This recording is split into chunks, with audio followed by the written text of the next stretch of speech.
Can a private school expel a student because of something the parent said or did? Tonight, the state Supreme Court is working to answer that question. A Charlotte family says their kid got the boot after the parents publicly clashed with administrators over some COVID policies and diversity issues. The school says, so what? Private schools have the freedom to do that, to decide who is and isn't part of their community. But this case has drawn some attention. It's drawn in lawmakers, national advocacy groups, even the Catholic Church. And the outcome could affect not just private schools, but any private business that decides the customer isn't always right. I spoke with our state government reporter, Will Doran, to help us understand what's at stake. All right, Will, let's start from the top. What is the family saying here, and what is the school's argument?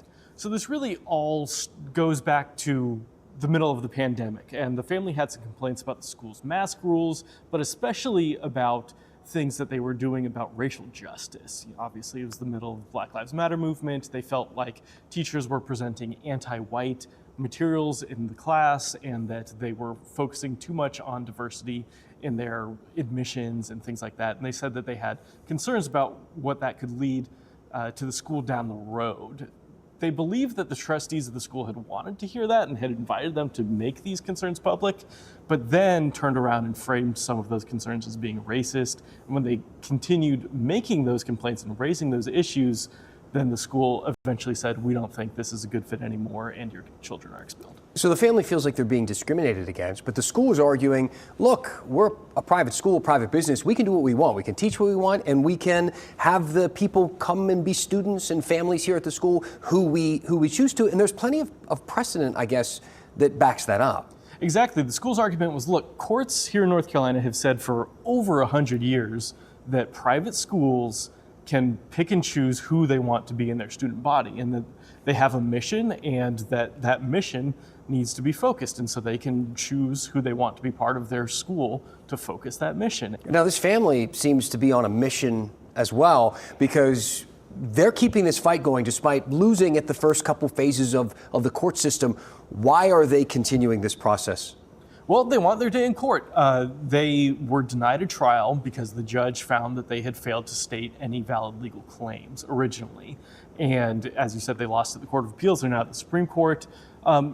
This is a wealthy family and a very well-connected family as well. They believe that they have a chance here at the Supreme Court.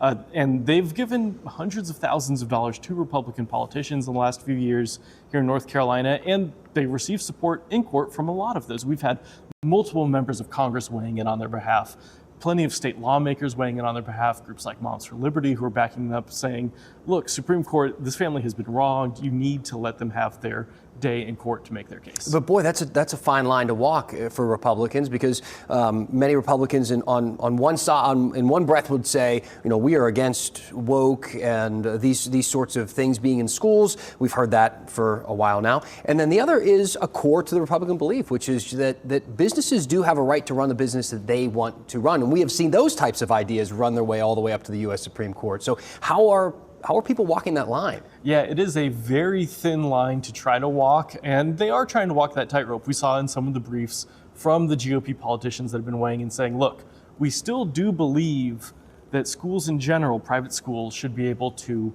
expel who they want, reject who they want, accept who they want, but in this one specific case, please rule on the family's behalf, because we think that there are facts specific to this case that do deserve a closer look. Now, The school's argument, of course, is that you can't just do that. That creates a precedent that could then, harm not just schools around the state, but all sorts of businesses who want to cut ties with, customers who are unhappy with them.